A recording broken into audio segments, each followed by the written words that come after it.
पंचायती राज प्रशिक्षण संस्थान बैजनाथ जिला कांगड़ा हिमाचल प्रदेश में धौलाधार की मनोरम घाटी में स्थित है। इस प्रशिक्षण केंद्र में पंचायती राज विभाग के प्रतिनिधियों, तकनीकी व गैर तकनीकी कर्मचारियों को अनेक विषयों पर प्रशिक्षण दिया जाता है।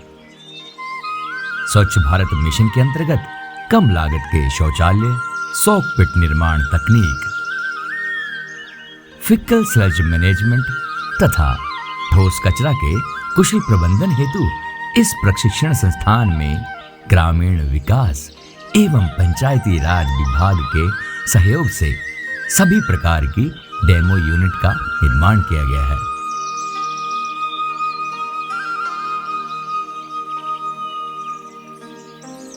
जहां पर प्रदेश की विभिन्न पंचायतों से पंचायत प्रतिनिधि व पंचायती राज के तकनीकी एवं गैर तकनीकी कर्मचारी प्रशिक्षण प्राप्त करके प्रदेश में स्वच्छ भारत मिशन के कार्यक्रम को आगे बढ़ा रहे हैं।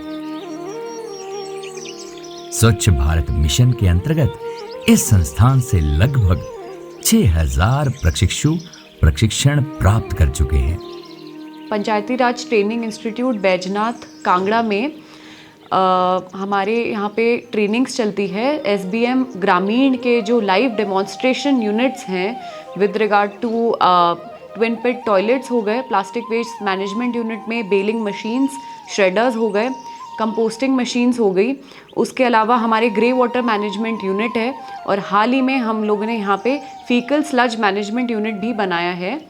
तो ये डेमोन्स्ट्रेशन लाइव डेमोन्स्ट्रेशन यूनिट होने से basically at a training institute हमें काफ़ी सहायता मिल रही है। इस ट्रेनिंग सेंटर में जहां हम थ्योरेटिकल ट्रेनिंग जो है वो पार्टिसिपेंट्स को स्वच्छ भारत मिशन से रिलेटेड देते थे, वहीं पर प्रैक्टिकल ट्रेनिंग के लिए जो है वो यहाँ एक प्लांट को एस्टेब्लिश किया गया है। ट्विन पिट टॉयलेट यह तकनीक यूनिसेफ तथा भारत सरकार प्रमाणित है। इस निर्माण तकनीक में 2 गड्ढों का निर्माण किया गया है जिन्हें बारी बारी से इस्तेमाल किया जाता है। एक गड्ढे के इस्तेमाल के समय दूसरे गड्ढे को बंद रखा जाता है। एक गड्ढा भरने के बाद उसे बंद कर दिया जाता है। दूसरे गड्ढे के भरने तक पहले गड्ढे में खाद बन जाती है, उसे खाली करके पुनः इस्तेमाल किया जाता है। इस तरह के शौचालयों का निरंतर उपयोग होता है। इस प्रणाली से बनाए गए शौचालय सस्ते, मजबूत तथा बदबू रहित होते हैं। इन शौचालयों में रेत, बजरी, सीमेंट इत्यादि का कम इस्तेमाल होता है, जिस वजह से यह इको फ्रेंडली भी होते हैं। सामुदायिक स्तर पर इस तकनीक का बेहतर उपयोग हो सकता है। इन शौचालयों का डिजाइन विकास खंड में कार्यरत कनिष्ठ सहायक अभियंता से प्राप्त किया जा सकता है।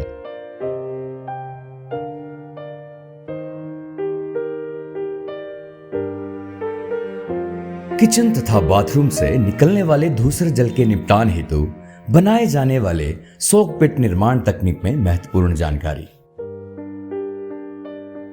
किचन से निकलने वाले दूसरे जल में दाल, चावल व अन्य अपशिष्ट को फिल्टर चैम्बर के माध्यम से रोक लें, जिसके लिए 1.5 फीट चौड़ा तथा 2 फीट लंबा फिल्टर चैम्बर बनाएं। फिल्टर चैम्बर में 6 इंच तक रेत भर लें, फिर उसके ऊपर एक जालीदार शीट डाल दें, जिससे दूसरे जल में से निकलने वाले सारे बेकार कण उसके ऊपर आ जाएंगे, जिन्हें झाड़कर किसी गड्ढे में फेंक दें।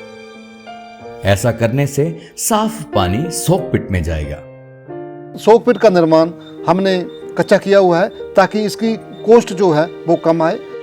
सॉक पिट के निर्माण के लिए कच्चे गड्ढे का इस्तेमाल किया गया है, जिसमें रेत, बजरी, पत्थर इत्यादि भरे गए हैं। ये सॉक पिट कम लागत वाले, मजबूत तथा उपयोगी होते हैं। इस तकनीक से निर्मित सॉक पिट बदबू रहित होते हैं। इस निर्माण तकनीक से बनाए गए सॉक पिट के भरने की अवधि असीमित होती है तथा रख रखाव भी शून्य होता है। रेत, बजरी, सीमेंट आदि का कम इस्तेमाल होने से यह सॉक पिट इको फ्रेंडली होते हैं। इस तकनीक द्वारा किचन से निकलने वाले धूसर जल का वैज्ञानिक तरीके से निपटान किया गया है। PRTI बैजनाथ में हमारा फिकल स्लज मैनेजमेंट यूनिट का ये एक डेमोस्ट्रेशन प्लांट है। इस विधि से फिकल स्लज और पानी को प्राकृतिक तरीके से अलग किया जाता है। इस विधि से प्राप्त फिकल स्लज मैन्योर में परिवर्तित हो जाता है, जिसे फुलवाड़ी, पौधारोपण आदि में इस्तेमाल किया जाता है। डीवाटरिंग प्रोसेस के बाद पानी को साफ करने के लिए फिल्टर चैम्बर बनाए गए हैं। फर्स्ट चैम्बर, इस चैम्बर के पानी का रंग अगर आप देखेंगे तो हल्का सा कालापन दिखेगा। सेकंड चैम्बर, अब हम बात कर रहे हैं दूसरे चैम्बर की, इसके पानी का रंग हल्का ग्रे है। तीसरा चैम्बर, इसके पानी का रंग और साफ हो जाता है। ये हमारा ये चौथा बेड है एनारोबिक प्रोसेस का। इसके जो पानी है बिल्कुल इसके नीचे से निकल रहा है। ये पांचवा है, ये रीड बेड है। इसमें आप जो प्लांट्स देख रहे हैं इसकी जड़ों से होकर जो हमारा इस बेड का पानी इस बेड में आ रहा है। यहाँ पे आप ये पाइप देख रहे हैं, बिल्कुल बूंद बूंद पानी इसमें आता है एकदम। उसके बाद जो हमारा नेक्स्ट आएगा, नेक्स्ट यहाँ से ये पानी नेक्स्ट बेड में मूव कर रहा है। नेक्स्ट बेड में इन प्लांट्स के नीचे से पानी निकलता होता हुआ, फिल्टर होता हुआ इस बेड का पानी इस बेड में आ रहा है। यहाँ पे आप ये पाइप देख रहे हैं, ये बिल्कुल एकदम साफ है। ये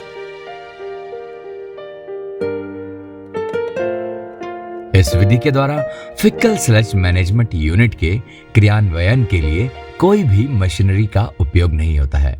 फिकल स्लज मैनेजमेंट यूनिट के आसपास कोई भी तरह की कोई बदबू नहीं होती है।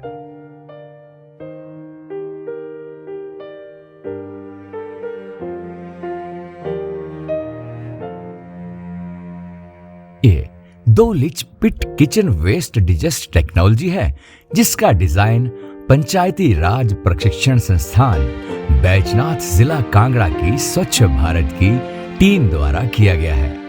इस तकनीक में 2 लीच गड्ढों का बारी बारी इस्तेमाल किया जाता है। यह तकनीक किचन से निकलने वाले धूसर जल को वैज्ञानिक तरीके से निपटान के लिए उपयोगी है। एक गड्ढे के इस्तेमाल के समय दूसरे गड्ढे को बंद रखा जाता है। इस्तेमाल किए गए गड्ढे में 6 महीने के अंतराल में जैविक खाद का निर्माण होता है, जिसे खेतों में इस्तेमाल किया जाता है। इस प्रकार यह प्रक्रिया निरंतर चलती रहती है। सामुदायिक स्तर पर इस तकनीक का उपयोग बेहतर है। यह प्रणाली सीमेंट, रेत, बजरी व ईंट के कम इस्तेमाल के कारण इको फ्रेंडली भी होते हैं। सैनिटरी वेस्ट आज की डेट में बहुत बड़ी समस्या बना हुआ है। पंचायती राज ट्रेनिंग इंस्टीट्यूट बैजनाथ में पंचायती राज संस्थानों से जो भी PRIs कोऑर्डिनेटर्स यहाँ पे ट्रेनिंग के लिए आते हैं, उनको हम यहाँ ट्रेनिंग में बताते हैं कि किस तरह CMSC जो सैंक्शन किए जाते हैं उनमें सैनिटरी वेस्ट इंसिनरेटर का जो है वो प्रावधान किया जा सकता है, और किस तरह से इस समस्या से निपटने के लिए सैनिटरी वेस्ट है, डाइपर्स है, एडल्ट डाइपर्स है, इनको इधर उधर ना फेंक के, गंदगी ना फैला के किस तरह इसको प्रॉपर मैनेज करना है।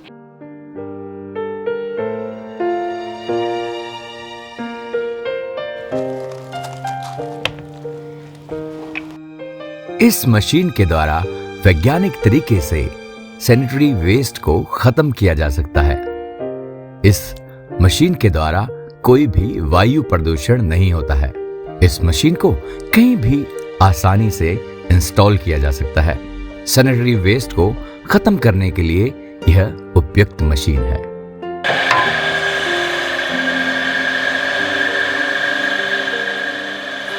बेलिंग मशीन, इसके द्वारा प्लास्टिक वेस्ट का आयतन कम किया जाता है, जिस वजह से प्लास्टिक वेस्ट की ढुलाई में आसानी होती है।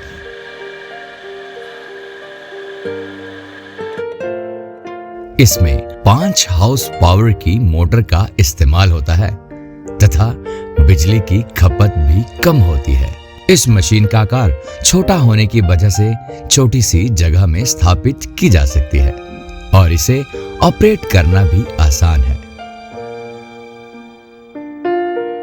श्रेडिंग मशीन, इस मशीन के द्वारा प्लास्टिक व उससे बने सामान, बोतल इत्यादि को छोटे छोटे टुकड़ों में परिवर्तित किया जाता है, जिसके कारण प्लास्टिक का आयतन कम किया जाता है।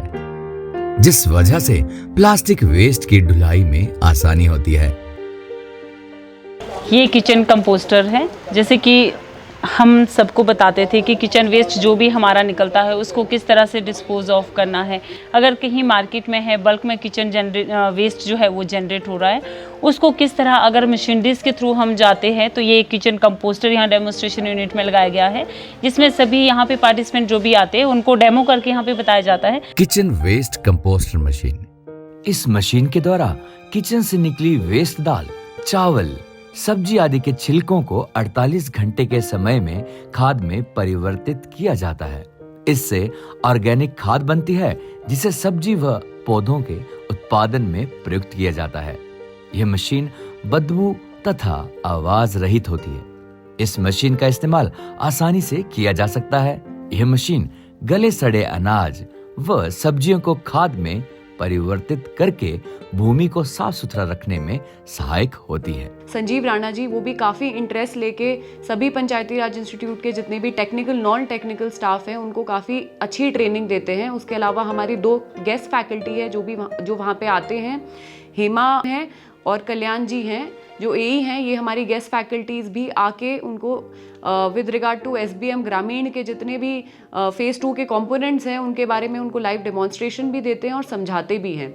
कांगड़ा को मौका मिला है ये यूनिट बनाने का, और अदरवाइज हिमाचल में ये ऐसी फर्स्ट यूनिट है जो कि एक डेमोन्स्ट्रेशन के तहत डिपार्टमेंट ने यहाँ पे हमें अलाउ किया था बनाने के लिए। जो हमारा टेक्निकल स्टाफ होता है उसको आइडिया नहीं होता है कि एग्जैक्टली वो जो यूनिट जो उन्हें ग्रामीण क्षेत्र में बनवानी है with regard to plastic waste management हो गया या फिर ट्विन पिट टॉयलेट्स हो गए, उनके दिखने में स्ट्रक्चर्स कैसे होंगे, कितना स्पेस वो ऑक्यूपाई करते हैं या फिर उनके प्राइजेस कितने बढ़ जाते हैं।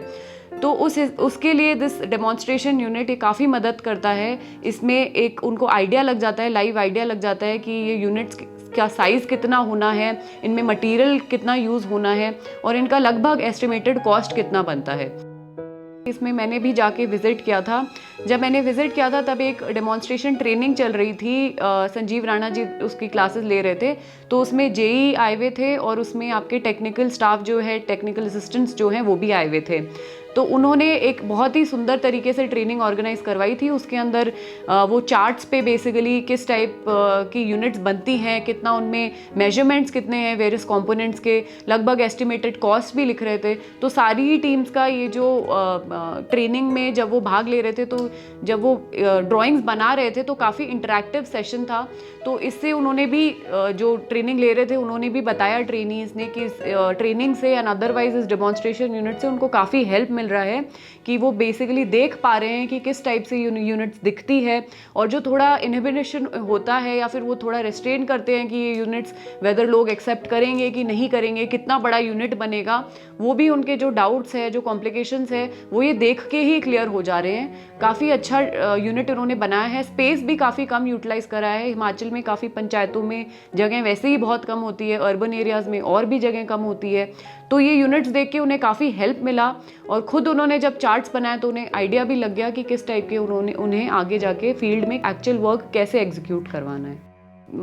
वी शैल टेक फॉरवर्ड और हम ये बड़ा यूनिट यहाँ पे बनाने का ट्राई करेंगे। तो I would like to thank and wish all the best to all the faculty who is engaged here, जिन्होंने ये काम किया है, एंड मैं आशा करती हूँ ऐसा ही काम वो आगे भी करते रहें। Thank you.